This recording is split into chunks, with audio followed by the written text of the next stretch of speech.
Muy buenas tardes.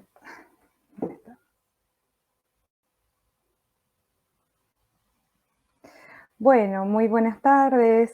Ya estamos llegando al final de este excelente y hermoso congreso que nos ha convocado y nos ha dejado tantas enseñanzas, tantas reflexiones y tantas ganas de seguir trabajando juntos en equipo, codo a codo con los compañeros. Bueno, en esta oportunidad tengo el honor de acompañar esta mesa de diálogo que ha convocado a 3 mujeres, 3 profesionales de enorme trayectoria, de enorme aporte y generosidad para con nuestra disciplina y para con los derechos de los niños y de las personas que se vulneran día a día con las agresiones a las que son sometidas por parte de sus perpetradores. En este caso vamos a hablar sobre los ataques sexuales contra las niñeces. Bien, vamos a presentar una a una de acuerdo al orden de presentación de sus trabajos y vamos a comenzar con Macarena Caugané. Ella es licenciada en psicología, egresada de la UBA, diplomada en niñas, niños y adolescentes, sujetos de derecho de la UBA, en seguridad informática y ciberdelitos, en estimulación temprana y en psicomotricidad.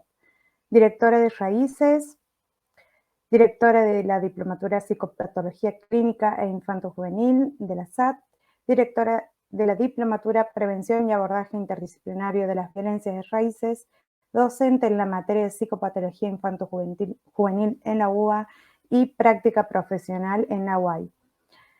Conferencista a nivel nacional e internacional, autora y compiladora de libros sobre las temáticas de infancia y vulneración de derechos.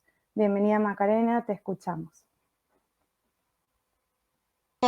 Bueno, un gusto poder compartir con ustedes un panel con queridísimas compañeras. Agradezco a la Federación y a Jorge Garaventa por esta invitación. Yo voy a trabajar, voy a ir pasando, ahí va el power. En esta oportunidad elegí pensar en lo que es el derrumbe, el desvalimiento psíquico ante la irrupción de la sexualidad adulta. Pero ¿qué pasa cuando las palabras no alcanzan? A ver, voy a ir pasando. Para ser justa con el tiempo voy a ir leyendo, así que cualquier cosita me avisás, Natalia, por favor. Empiezo con 2 citas, una de San Agustín que dice: si nadie me lo pregunta, lo sé; si me lo preguntan y quiero explicarlo, ya no lo sé. Y la segunda es de un recorte del libro de Oliver Sacks, El río de la conciencia, que dice: vi el sol brincando velozmente por el cielo, saltando a cada minuto, y a cada minuto señalaba un día. El caracol más lento de la tierra me adelantaba sin que pudiera alcanzarlo. Al poco, mientras seguía avanzando, todavía cobrando velocidad, la palpitación del día y la noche se fundieron en un gris continuo. El espasmódico sol se convirtió en una línea de fuego, la luna en una franja fluctuante más tenue. Vi árboles que crecían y cambiaban como bocanadas de vapor. Enormes edificios se alzaban hermosos y ligeros y pasaban como sueños. Toda la superficie de la tierra parecía transformada. Se derretía y fluía bajo mis ojos. Estos son los 2 grandes temas de lo que voy a compartir con ustedes. El cómo y el cuándo una víctima de un ataque sexual puede contar lo que le ha sucedido. No es fácil la escritura como cuando uno rememora.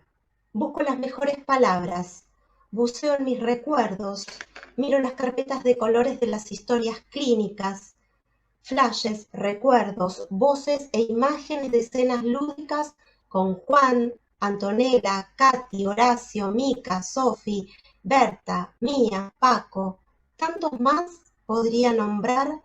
Las secuencias gráficas de Agos, Ludmig, Guido, Tami, las esculturas en plastilina de Beltrán, Florencia, los berrinches de la pequeña niña de Varadero, los gritos mudos de Camila, la desolación de Julián, las autolesiones de Juana, los hurtos de juguetes de Ángel, los regalos de flores arrancados de un jardín de Fernando, los ojos tristes de casi todos ellos, las sonrisas pícaras conseguidas cuando se liberan del peso de su horror. Ellos son los motivos de esta presentación, sus historias. No fueron ni casos, ni un expediente, ni un psicodiagnóstico. Fueron ellos portadores de experiencias, convivencias de lo sucedido, entremezclado con el discurso del conjunto. Agradezco al doctor Mori Ben-Shakar por este concepto que me permite pensar el entramado.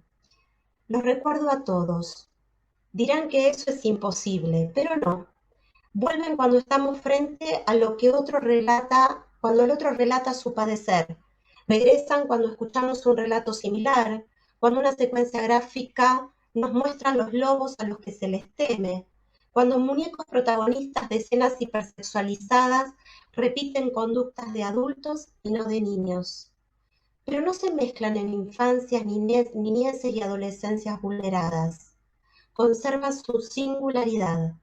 Las historias se parecen muchas veces, las tramas expuestas se asemejan, pero los dolores y sufrimientos son únicos, incomparables e irrepetibles. Así es como cada uno retorna por separado.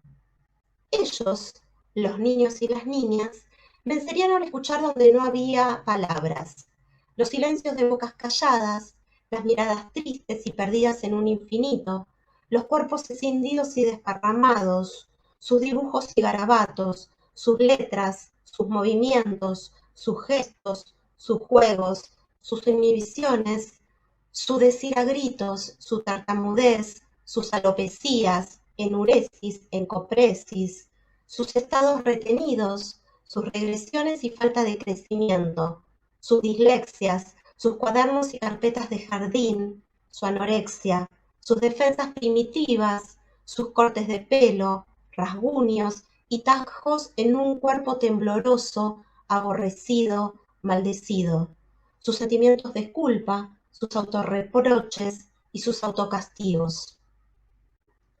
Las palabras no son las únicas que tienen el privilegio ni de decir para un otro, ni de hacerse oír. Una palabra es una unidad lingüística dotada por lo general de un significado que se separa de las demás mediante pausas potenciales en la pronunciación y en blanco de escritura, según la Real Academia Española. En otra acepción, encontramos que también es la representación gráfica de la palabra hablada.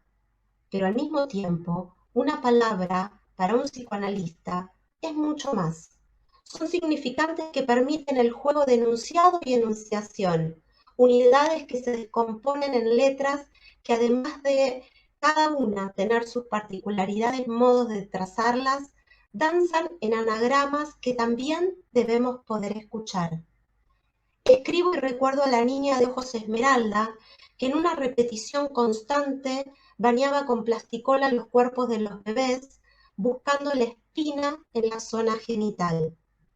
En entrevista pericial, cuando le pidieron que dibujara a la familia, su abuelo adquirió la forma de puerco espín. Ni el perito de oficio, ni la perito de parte del imputado, hicieron escuchar el cuerpo espín, como ella lo llamó, que no fue una dificultad para responder a cierta consigna de manual, sino la proyección y la posibilidad de aposentar en una hoja con trazos tímidos la representación del cuerpo, que es anagrama de cuerpo, y espín de espina del agresor. Las palabras tienen colores, musicalidad, se entonan con cuerpos y somas, suenan bien o horrible, nos hacen reír, a veces dar vergüenza, llorar y hasta enojarnos. Las palabras son de otros y mías. Se comparten, pero no siempre su sentido y significado. Un adolescente intentó explicarme unas cientos de veces cómo él utilizaba la palabra manzana en una evocación y qué significaba ser un fantasma o un pollo. Ellos se reían conmigo porque el lenguaje compartido no siempre se comparte. Las jergas, los neologismos que dejamos de usar cuando los niños crecen, como tutú, babao, los chiches, nos señalan que las palabras ganan o pierden acepción según quien las utilice. El lenguaje, entonces, es polimorfo, más que conjunto articulado y articulable de palabras que dicen. El lenguaje es expresión de sonidos e ideas. Como señala Yvon de Bourdieu, el lenguaje escapa a cualquier modelo de evolución genética molecular. Es su padre y su madre al mismo tiempo. El hombre no sabe cómo la palabra ha venido a insertarse en su realidad. La palabra que nos distingue como especie permanece todavía inaccesible para nosotros. La escritora, siguiendo a Walter Benjamin, recuerda la frase: toda palabra y toda lengua es onomatopéyica. Las palabras provienen también de sensaciones muy primitivas que encarnan lo corporal. Es así como ni las palabras dichas ni las escritas pueden estar en el centro de la escena para que un sujeto se manifieste, ni ningún otro lenguaje debería tener el privilegio de traducir las vivencias. Con esta humilde presentación se pretende dar un revés al fonocentrismo como único y reemplazable sistema de expresión para que un relato pueda ser validado, creído y valorado. Te lo digo como puedo, dijo Renata, haciendo la voz enojada de la hijita coneja a su mamá elefanta en medio de un escenario lúdico que recreaba un aseo. Como puedo.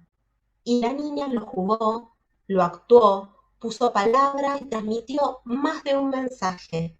Aquella pequeña coneja representada encarnó el dolor de Renata.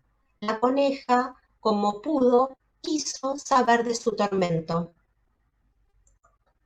No solo los niños cuentan como pueden. El sufrimiento, el desamparo, la desolación, el desequilibrio emocional, la vergüenza, el miedo, la ira, no siempre encuentran en las palabras la vía para expresarse. ¿Quién nos hizo creer que el lenguaje y sus pasiones encuentran solo en las palabras la voz? Silvia Blechmar plantea que las representaciones que producen sufrimiento psíquico no son todas provenientes de lo reprimido, sino que retornan e ingresan al psiquismo, inscribiéndose como signos de percepción, siguiendo la línea freudiana. Son modos de emergencia patológica que no responden a las leyes de lo simbólico, sino que forman parte de la presencia de lo visto.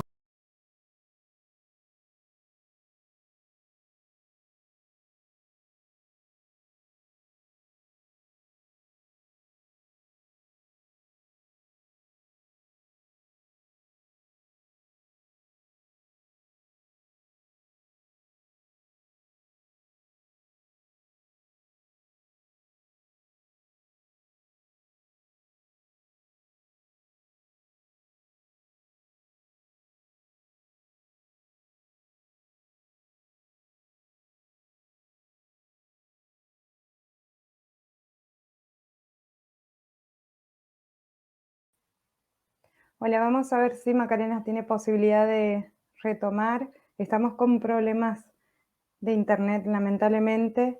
Vamos a tener un poquito de paciencia. Pequeño. Detuvo el Si no tiempo. puede Quedó volver, fijado en un ahí instante. está. Lo escuchaba suspirar acongojado. Y decía: cuando yo pueda, cuando yo sea grande, te lo voy a contar. Así mi abuelita no se pone triste. Estaba sucumbiendo. Un niño que no quería crecer para que no llegue ese momento. Pero el tiempo era suyo. El tiempo puede definirse como la duración de las cosas que se encuentran sujetas al cambio. El tiempo en la filosofía no es el mismo que para la física, como tampoco es el mismo tiempo el que espera que alguien, cuando algo llegue, o para el que desea que algo no llegue nunca. Ese segundo de significación eterna de las subjetividades secuestradas no es el segundo del pestañear. Paradojas del tiempo. Desde la teoría kantiana se puede entender el tiempo como un modo de intuir lo acontecido, virtud que le pertenece pura y exclusivamente al hombre. Desde esta concepción no es algo externo al sujeto, sino más bien como algo interno que le permite organizar las experiencias más íntimas y personales, sus vivencias. Con Heidegger se desdibuja la distinción entre el tiempo propio y el del mundo. El tiempo es subjetivo, el tiempo no se comparte. Mi tiempo y el tuyo pueden ir en paralelo, asintónico, con o sin entonamiento. Su tiempo no es el mío, es otro y merece respeto. Cuando pueda, y no es cuando uno quiera, espere, presione, intente acelerar por pedidos de informes o fechas de cámara Gesell. El respeto al cómo y al cuándo implica tener una posición con perspectiva de infancia. Retirarnos de una mirada fonocentrista, adultocéntrica, tutelares, cuando escuchamos a los niños, niñas y adolescentes, permitirá que los derechos adquiridos no vuelvan a ser criminalmente aplastados.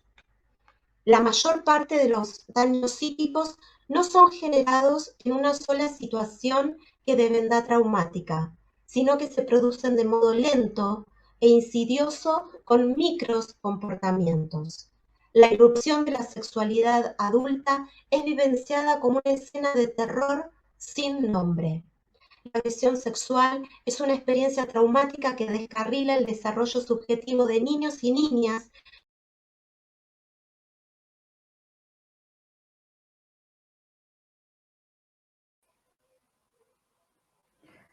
Bien, pronto vuelve, seguramente. Estamos cerrando esta mesa ya con Macarena, esta parte de su transmisión tan interesante. Y vamos a ver si no podemos reconectar con ella. Entonces vamos a ceder la palabra a Susana Toporossi. Si estás lista, Susana, te voy presentando. Ella es coordinadora, ex coordinadora de salud mental de adolescencia en el Hospital Gutiérrez de Buenos Aires, miembro del Consejo de Redacción de Revista Topía, investigadora UBAC-IT sobre violencia sexual contra infancias y adolescencias, autora de En carne viva, abuso sexual infanto-juvenil de la editorial Topía del año 2018.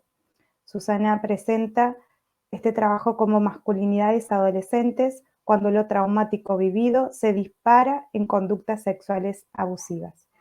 Bueno, bienvenida Susana, es tuya la palabra.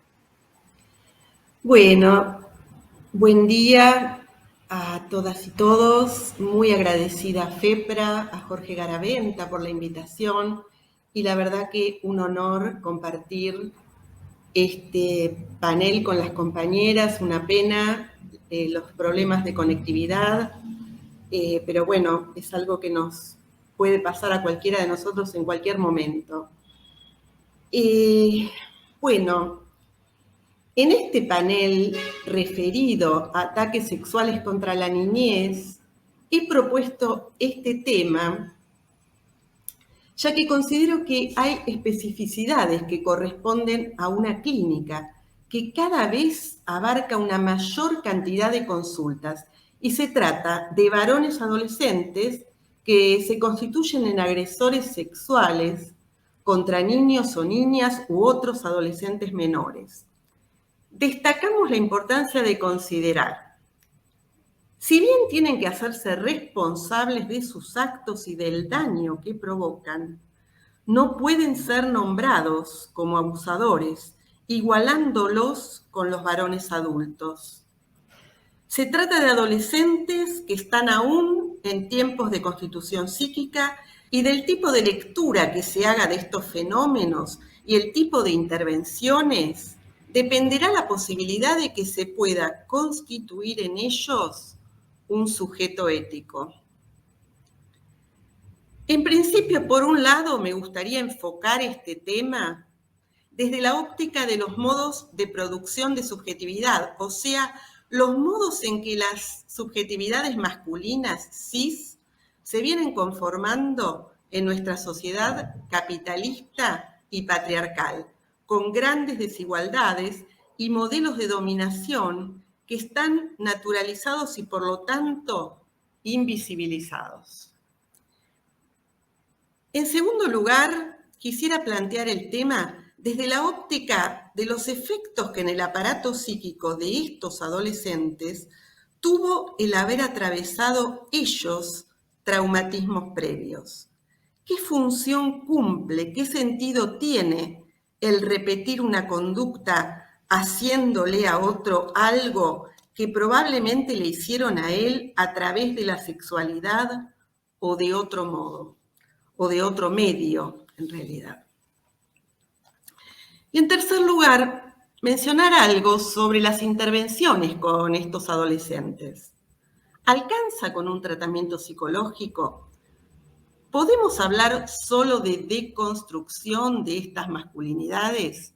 ¿O se trata de transformaciones más profundas que podrán producirse en la medida de que se desarticulen los sistemas de desigualdades, o sea, capitalismo y patriarcado, en los cuales se subjetivan? Acerca de la producción de subjetividad. Ser varón en el patriarcado, por ahora, sigue siendo un privilegio. Y si bien hay grandes luchas protagonizadas sobre todo por los feminismos, es muy difícil que se produzcan grandes transformaciones si no se derriban en simultáneo las desigualdades de clase con las de género. El malestar de los varones no solo implica hablar de los diferentes malestares subjetivos experimentados por los varones, sino especialmente aquellos provocados por haber sido subjetivados bajo un modelo patriarcal tradicional que está en crisis. Siguiendo lo que trabajan Silvia Bleichmar y Juan Carlos Volnovich, en ese modelo tradicional se trata de hacer un movimiento de alejamiento temprano de la madre en un proceso paulatino de hacerse varón. No ser mujer ni infantilizarse pasan a ser fundamentales. Para eso es necesario verse como alguien fuerte y activo en un movimiento afín con el poder, el dominio y la violencia. Es así como los varones con masculinidad hegemónica en nuestra cultura patriarcal, en la pubertad y adolescencia, suelen sentirse sometidos a un imperativo de rendimiento viril que tiene como eje la turgencia del pene, símbolo de la omnipotencia. El reconocimiento del padre, y también desde lo social de pares varones y de otros referentes como docentes o líderes comunitarios, resultan muy importantes en esta etapa. Por lo que las descalificaciones, las humillaciones y desconocimientos por parte del padre o sustitutos obstruyen movimientos identificatorios. O sea, esto de sentirse varón. Lo que hemos encontrado en estos adolescentes con conductas sexuales abusivas es que las actuaciones sexuales en su adolescencia podrían dar cuenta de un ejercicio de poder a través de la sexualidad como intentos de reafirmar una identidad viril bajo el modelo de masculinidades hegemónicas cuando las condiciones familiares y sociales fallaron como soportes identificatorios. El adolescente no se siente mirado, considerado, reconocido, se siente nadie y recurre a un ejercicio de poder sobre alguien más débil en el patriarcado, una niña, un niño, una sexualidad no hegemónica. También hay una falla en la transmisión de legalidades.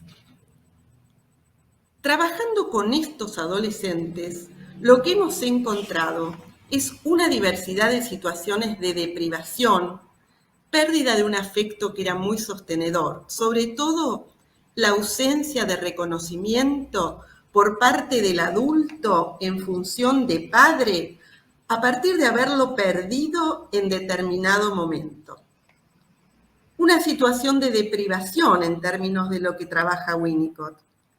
Esto corresponde a una pérdida de una provisión ambiental que el chico tenía en una época de dependencia relativa en la que ya tenía registro de la dependencia. Haber perdido al padre en una etapa en que sí tiene conciencia de esa pérdida es lo que empuja a la tendencia antisocial en términos de Winnicott, a querer recuperar lo perdido, a reclamarlo con esperanza. Pequeños robos, destructividad, mentiras. Aquí se inscriben estos actos. Con respecto al segundo punto que yo les comentaba, los efectos traumáticos en el aparato psíquico de estos adolescentes, muchos de ellos, además, tuvieron otras vivencias traumáticas ligadas a haber vivido situaciones de sometimiento a través de la sexualidad por parte de un adolescente mayor en su infancia o un abuso por parte de un adulto. Lo traumático y la imposibilidad de su metabolización por parte del yo dan como resultado compulsiones que exigen inmediata evacuación de eso perturbante y que empujan a someter a otro. Un dato clínico importante es ver si ese adolescente tiene posibilidades de establecer lazos amorosos, de solidaridad y de empatía con otros o no. También si puede cuidarlos y mantenerlos en el tiempo. Esto es posible de detectar para el terapeuta a partir de su contratransferencia. ¿Qué pasa en el funcionamiento del aparato psíquico de estos adolescentes? Los padecimientos de los adolescentes con conductas sexuales abusivas ligados a traumas infantiles derivan luego en ellos mismos en conductas producto de compulsiones que se parecen a órdenes que los obligan a someter a otros en la medida en que la compulsión los somete a ellos. El monto inmanejable y la calidad de estímulos deja a su yo sin capacidad de respuesta, de ligazón, o sea, de posibilidades de transformación, a partir de entender el sentido de lo que les sucede. Desbordan el psiquismo, empujándolos a formas compulsivas de evacuación, producto de que no alcanzan a producir la elaboración de la vivencia traumática. Hay descargas repetitivas a través de escenificaciones en las que a los adolescentes que vivieron un traumatismo se les impone repetir para poder comprender lo que vivieron, aunque el trauma haya sucedido muchos años antes. Son escenas que reproducen la original en el sentido de que alguien que se siente poderoso somete a otro. Esta escena, solo por repetirse, no va a permitir ser comprendida, metabolizada o procesada, y va a tender a volver a repetirse. Por eso lo traumático puede ser procesado y transformado en una experiencia, que es a lo que apuntamos, solo en el interior del vínculo con otro que lo aloje. Para finalizar, es necesario no estigmatizar a estos adolescentes como abusadores.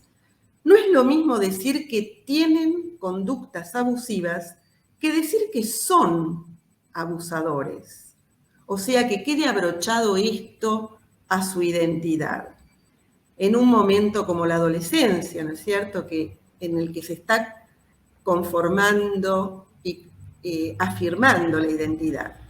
Si bien para el niño o niña que sufren su violencia puede ser tan traumático como la violencia sexual por parte de un adulto, desde la perspectiva de la vulnerabilidad de la adolescencia como etapa aún de constitución psíquica, es fundamental alojar a estos adolescentes varones ofreciendo un espacio terapéutico que en mi experiencia requiere de por lo menos entre 1 y 2 años. Lo principal es ofrecer a estos adolescentes lo necesario para procesar emociones para las que nunca contaron con alguien que fuera soporte. Por eso es fundamental que el sistema de salud pública pueda ser receptivo con estos adolescentes para su tratamiento, capacitando a los profesionales, y el sistema de protección de derechos garantice la continuidad de esos tratamientos. Pero también es importante pensar que, como sostienen Alejandro Weiner y Carlos Barzani, los varones son uno de los eslabones para transformar el sistema patriarcal. Sus luchas tienen que articularse al conjunto del colectivo social y simultáneamente tener como objetivo resquebrajar el entramado de patriarcado y de capitalismo. Bueno, les agradezco mucho por la atención. Excelente, Susana, muchas gracias. Nos quedamos con muchas reflexiones que ojalá podamos compartir al final. Lamentamos que Macarena haya tenido que interrumpir involuntariamente su disertación también. Vamos a ver si podemos seguir hilando estos pensamientos al final de esta mesa, luego de escuchar a Analía Verónica Lozada, que de paso empiezo a presentarla. Ella es también psicopedagoga, licenciada y doctora en psicología, especialista y magíster en metodología de la investigación, postdoctora en psicología, especialista consultor en psicología clínica, con orientación en docencia e investigación en el Colegio de Psicólogos de la provincia de Buenos Aires. Cursó y aprobó el doctorado en sociología. Es vicedecana de la Facultad de Psicología y Ciencias Sociales de la Universidad de Flores, directora del postdoctorado en psicología con orientación en metodología de la revisión, profesora titulada en la UFLO Universidad y en la Pontificia Universidad Católica y posgrado en la Universidad de Buenos Aires y la Universidad Austral, investigadora en la Universidad de Flores, miembro del Tribunal Evaluador para la obtención del certificado de especialista en el Colegio de Psicólogos de la provincia de Buenos Aires, secretaria de investigación, Colegio de Psicólogos de la provincia de Buenos Aires, Distrito 13, directora y jurado de tesis de grado y posgrado, coordinadora terapéutica del Instituto Argentino de Trastornos de la Alimentación, autora, coautora y prologuista de libros y artículos con referato, miembro de varios comités editoriales, científicos y de las sociedades científicas. Bienvenida, Analía, va a ser un gusto escucharte con tu tema que se titula ¿Alcanza lo hecho para prevenir el abuso sexual infantil? No cambios en la prevalencia e incidencia. Es todo tuyo el espacio. Gracias, muchas gracias, Natalia. Me figura procesando el compartir pantalla. No sé si deben autorizarme.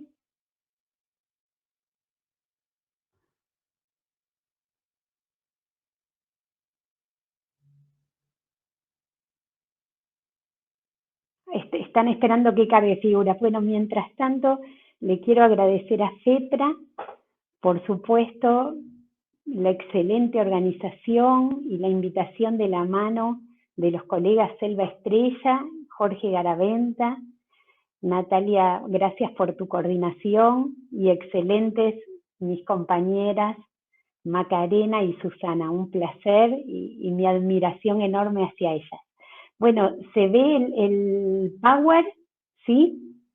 Así que puedo pasarle, ustedes me dirán, ¿sí?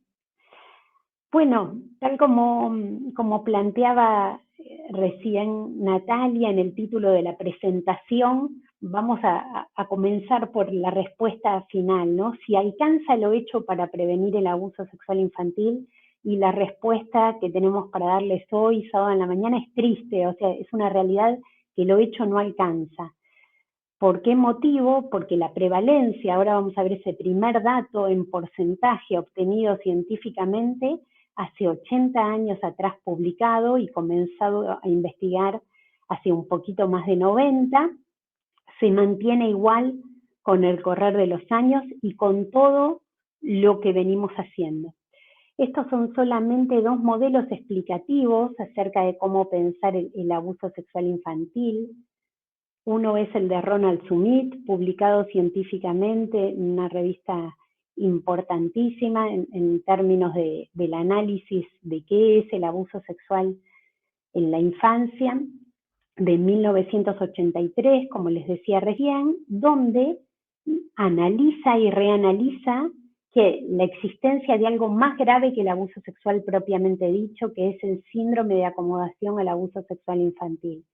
Y les pone nombre, les pone títulos a esas etapas que también nos ilustraba en su exposición Macarena a través de las viñetas de sus pacientes. Otra de las teorías que me parece sumamente relevante para pensar el abuso infantil es la del doctor Reinaldo Aperrone, psiquiatra argentino radicado hace mucho tiempo en Lyon, Francia, donde dice que todo niño en la situación del abuso queda en una especie de situación de hechizo, entrampado con una alteración profunda de la conciencia. Así que en esa misma línea y pensando el abuso de esta manera, vamos hacia la primera publicación. Ustedes saben que Kinsey, muy lejos de ser nuestro colega, entomólogo dedicado a la vida de los insectos, pero en el recreo, allá por 1929, tomaba café con sus estudiantes y ellos mismos le terminaban contando y señalando, en la mayoría de los casos mujeres, acerca de situaciones de ofensas sexuales, de abusos que habían tenido durante su infancia. Entonces, con gran preocupación, Kinsey señaló que en el reino animal, específicamente en lo que tenía que ver con los insectos, estos fenómenos no existían y comenzó a estudiarlos. Por supuesto que fue sumamente criticado. En 1929, con su primera investigación, publicada recién como una preimpresión en 1944 y después definitivamente en 1953, presentando un estudio donde 4.441 mujeres respondían acerca de si habían tenido en su infancia experiencias de abuso sexual. Y él encontró que una de cada 4 mujeres, el 24%, altísimo el porcentaje, habían tenido situaciones de abuso sexual infantil.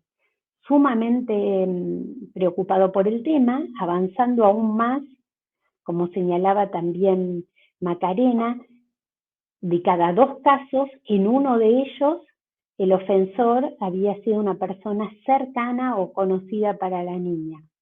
Así que preocupante, fue criticado, era de las primeras investigaciones al respecto. Pero, pasando los años y ya desde el campo de la sociología de la salud, Finkelor replicó el estudio, pero trabajando con estudiantes universitarios. Todos los investigadores sabemos que el estudiante universitario es el público más cautivo que tenemos. No tiene problema en responder una encuesta, comprende las consignas, está a favor de la ciencia para dar una respuesta, puede perder 5 minutos de la clase, tiene lapicera o tiene acceso para contestar un cuestionario online. Y bueno, en esos 796 estudiantes universitarios, 1 de cada 10 varones y 2 de cada 10 mujeres dijeron haber tenido abusos en su infancia. Ustedes me pueden decir, bueno, Analía, pero hay una diferencia entre lo que dijo Kinsey del 24%, siempre hablando sobre las mujeres, y el 19% de Finkelor. Pero fíjense que se mantiene algo que vamos a ver en el resto de los estudios que vamos a nombrar en este espacio, y ustedes van a ver que esa diferencia del 5% es dada por estudiar población universitaria versus población en general, y se repite. Sí, así que es sumamente interesante para el espacio de metodología de la investigación dentro del estudiar los abusos propiamente dichos. Avanzamos también un poquito más sobre Russell. Resultados similares en Estados Unidos. Estos datos en profundidad, o sea, donde se desarrollan cada uno de estos artículos, están todos publicados y son de acceso gratuito en Internet. Así que están en Google Académico y demás. A partir, fíjense, de los diferentes estudios que se van explicitando en el Power, se consigue que varias obras sociales norteamericanas incluyan dentro de las preguntas de afecciones previas si ha tenido alguna situación de abuso sexual anterior a completar esa encuesta y si necesita ayuda. Así que este es un dato en relación a la prevención interesante. Cuando avanzamos un poquito más sobre Canadá, encontramos que entre el 10 y el 12%, pero de las niñas menores a 14 años. Cuando el estudio se completa y se analiza niñas y adolescentes de 15 a 18 años, ya se encuentra el otro porcentaje restante, o sea que Canadá aporta resultados similares a los Estados Unidos. Colombia, en la misma manera, analiza y encuentra datos similares, incluso cuando nosotros evaluamos a quienes han llevado adelante esa ofensa sexual, ¿sí? Así que ahí tenemos un dato todavía más relevante en términos, como decían Macarena y Susana también, de ofensores cercanos. Fíjense que en España fue muy interesante el resultado que llevaron adelante, porque estimaban que en España esos fenómenos que eran tan altamente significativos cuantitativamente a nivel epidemiológico en los Estados Unidos no se presentaban de esa manera. Sin embargo, el estudio de López Carpintero y equipo de colaboradores arrojan que entre el 20 y el 25% de las jóvenes españolas habían tenido situaciones de ofensa sexual. Altísimo. Este es un problema de salud pública, ¿sí? Entonces, ¿por qué entre el 20 y el 25? Porque muchas veces las definiciones que se utilizan de abuso sexual varían, o por ejemplo, si se incluye o no el uso del niño dentro de material fotográfico o a través de material digital. Ahí tenemos diferencias estadísticas que también son significativas. Se repiten los estudios con datos muy similares. Por supuesto que nombramos a Noemí Pereda Beltrán, contemporánea, es la persona que más está investigando en España acerca del abuso sexual infantil y su prevalencia. Comenzó en el año 2006 con su tesis doctoral, como decíamos hace un ratito, sobre estudiantes universitarios, y planteaba que el 19% de las mujeres de la Universidad de Barcelona habían tenido abusos sexuales y el 15% de los varones. Así que en la misma línea y los mismos porcentajes, fíjense que vamos cambiando de países, salvo tenemos 2 países con 2 ejemplos, podríamos decir, de éxito. ¿De éxito en qué sentido? En términos de prevalencia, o sea, donde han logrado bajar los porcentajes. Uno de ellos es el Reino Unido y otro es Alemania. Vamos a nombrar puntualmente el ejemplo de Alemania en unos minutos. Hace unos años tuve el honor de hacer un curso con la policía de Gran Bretaña y ellos tenían unos carteles, nos mostraban fantásticos, donde señalaban: si vos tenés deseos de tocar a un niño o de besar a un niño, acércate que te podemos ayudar. O sea, iban a buscar al abusador antes de que lleve adelante el abuso. Es uno de los casos de éxito donde bajaron a menos de la mitad que el resto del mundo. Fíjense el estudio de Corea del Sur, sumamente interesante porque apuntan directamente a incesto, ¿sí?, con porcentajes del 3,7%, bueno, muy preocupantes. El estudio de May en África también trabajó con 722 estudiantes universitarios de universidades de África del Norte y de Sudáfrica, con resultados altamente alarmantes, porque al ser en estudiantes universitarios mantiene igual los porcentajes anteriores, pero es la zona geográfica del mundo donde da más alta la prevalencia en varones, ¿sí?, que han tenido situaciones de abuso. Bueno, Chile en la misma línea, en Suiza altísimos los resultados, sobre todo en los países que analizan las ofensas en grupos aún más vulnerables que el ser niños o niñas, sino que es el tener una discapacidad. Ahí en el caso de personas con sordera e hipoacusia, altísimo, y también analizando poblaciones con retrasos mentales, así que altamente preocupante. Fíjense que agregamos aquí también estudios, metaestudios, ¿sí?, estudios de revisión y metaanálisis, revisiones sistemáticas, donde analizan publicaciones de diferentes años, en este caso la de Stolborg. Ellos trabajan durante 28 años de recorrido, ¿sí?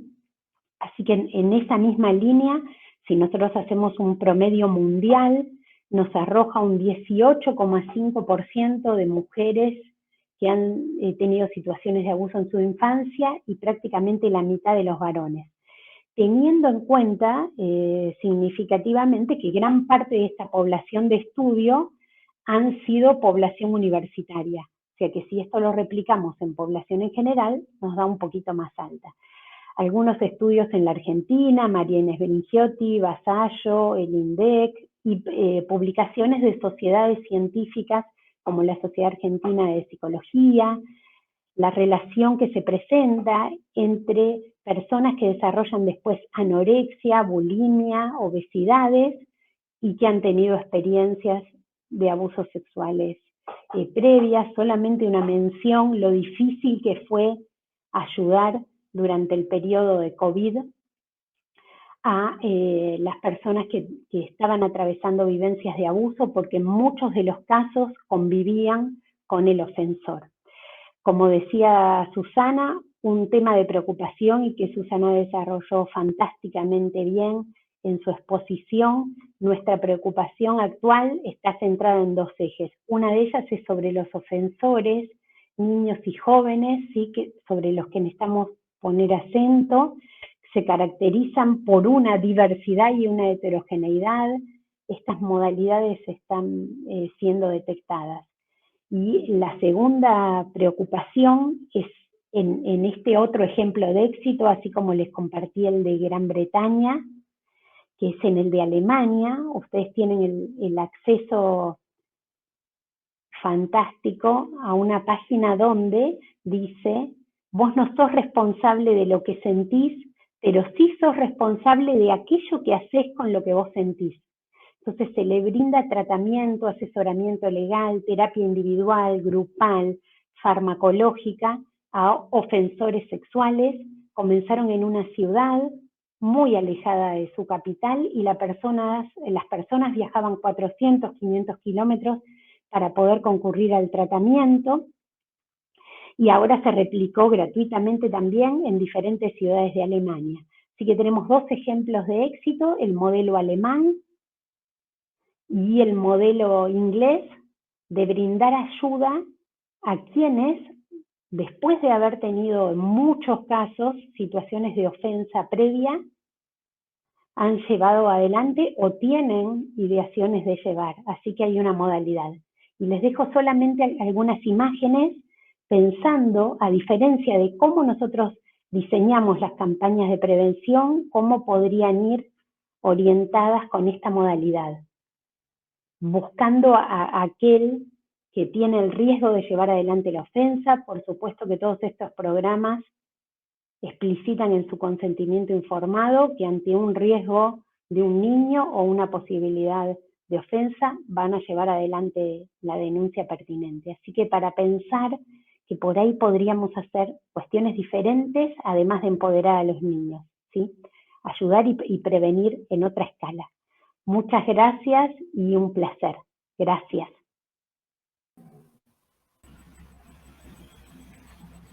Bien, volvemos, nos encontramos todas aquí. Ahí va apareciendo Macarena también. Bueno, gracias, Analía. Cuánta información, cuánta recolección de experiencia, cuánta esperanza también de que lugares donde la gente va avanzando, no solamente en esta prevención terciaria, si se quiere, del tema, sino empezar a detectar justamente antes de que, y lo mismo que proponía Susana, ¿no? O sea, empezar a detectar cuando las condiciones se van como cultivando para que esto aparezca finalmente, lamentablemente, en el sufrimiento de los niños, ¿no? Entonces, está buenísimo todo lo que han podido presentar. Yo quiero no perder mucho tiempo y leerles algunas preguntas, después le leo los comentarios y los agradecimientos. Bueno, la primera pregunta que surge es para Macarena, de parte de Mariani Sebastián Matías, que le surge la pregunta de cómo actuar ante el hallazgo de semejante relato, de ese texto de horror que surge en la consulta con niños víctimas de abuso sexual infantil. ¿Qué es lo primero que debemos hacer? ¿Cómo informar, denunciar? Bueno, espero que ahí se escuche. Estoy con muy mala conexión, pido disculpas, ¿sí? Se te escucha Ahora estoy muy con bien. el celular. Bien. Bueno, es interesante lo que plantea Sebastián, porque es una de las grandes dificultades que tenemos. En términos periciales diríamos cómo hacer para conservar la prueba. Pero acá quisiera hacer una diferencia entre lo que uno va escuchando a nivel clínico en el consultorio y cómo junta esos fragmentos y dentro de los fragmentos los silencios también, y qué sería después para un juzgado un discurso que podría llegar a quedar tipificado dentro de un delito en función de cuánta prueba hay. Como psicoanalista y no como forense, lo que puedo decir desde mi experiencia, que, primer punto, sí o sí estamos obligados a llevar una historia clínica y en esa historia clínica debemos conservar el relato tal como ha aparecido. Y cuando digo relato, como estuvimos viendo, es relato lúdico, a partir de dibujos, en esa secuencia gráfica, las palabras. Después eso nosotros lo podemos acercar para hacer una denuncia, ya sea si vamos a tener que ser nosotros los que denunciamos porque no hay otro adulto que lo realice.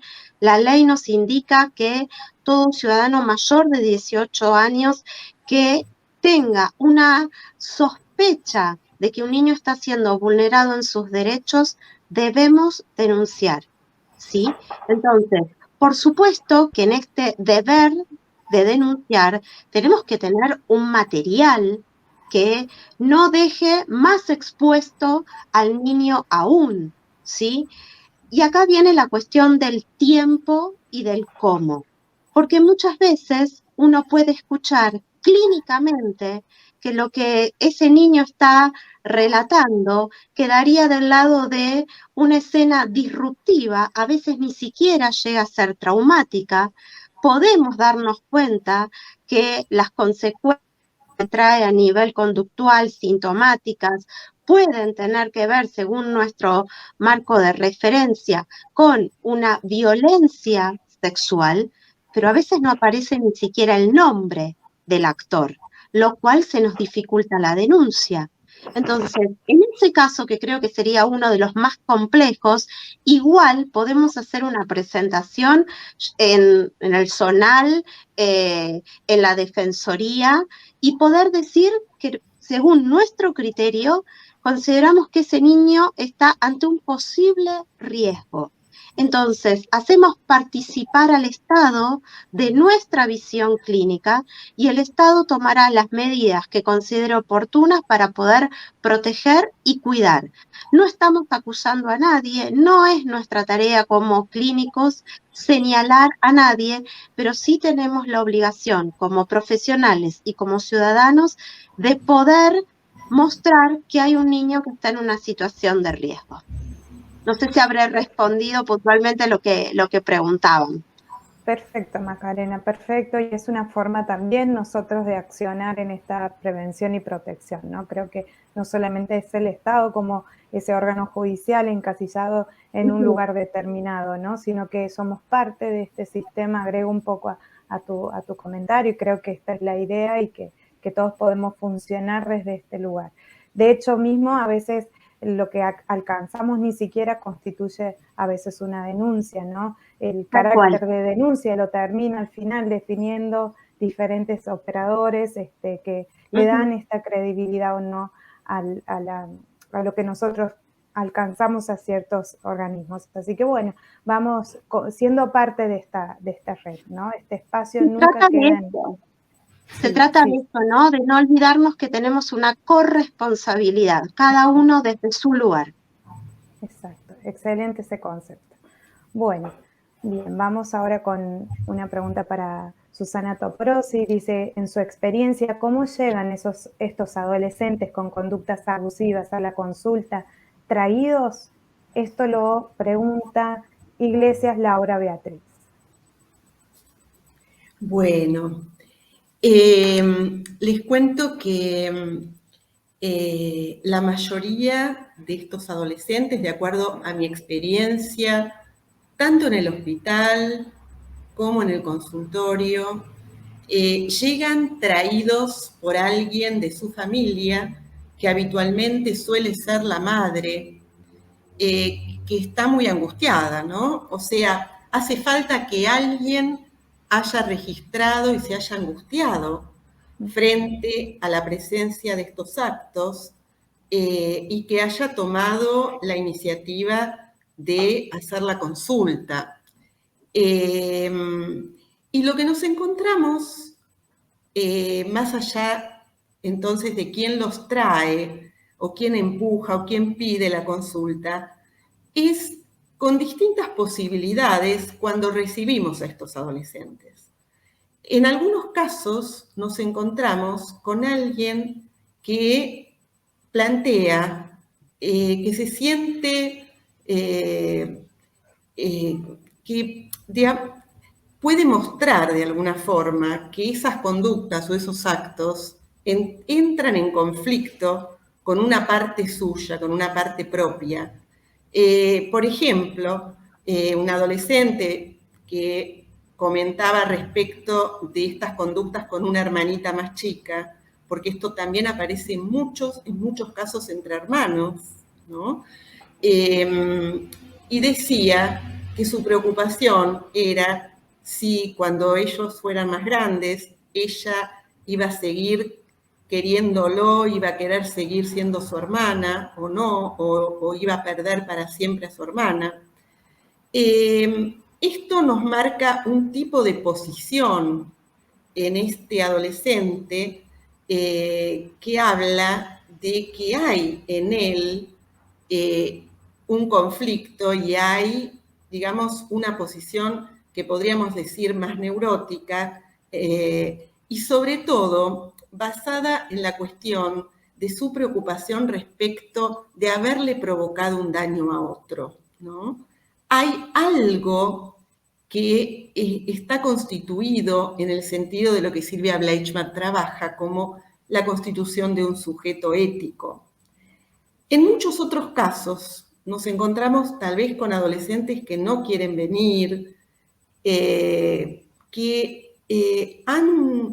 están bajo mecanismos psíquicos de disociación importantes esos actos. Es como si esto no tuviera que ver con él o no hubiera sido provocado por él.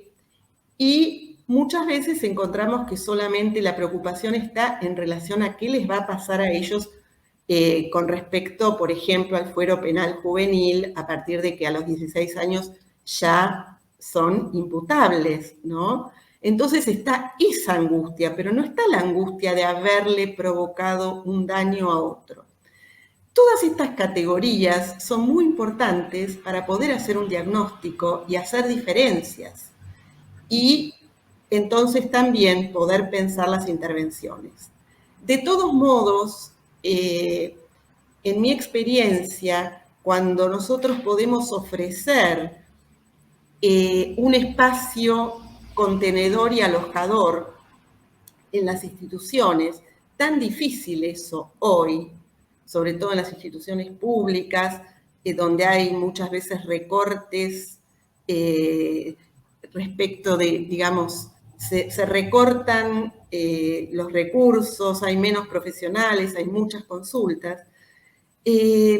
Además vemos que en los propios profesionales, inclusive los psicólogos, también muchas veces hay muchos prejuicios en relación a los adolescentes y también son vividos, pensados como abusadores porque se los equipara con los adultos, en mi modo de ver, y entonces muchas veces no hay ese alojamiento tan importante y tan necesario. Pero en mi experiencia, aún con los adolescentes que no entran en conflicto con ellos mismos, el trabajo, el espacio terapéutico, el tipo de vínculo que puede establecerse dentro de la transferencia puede ser muy transformador.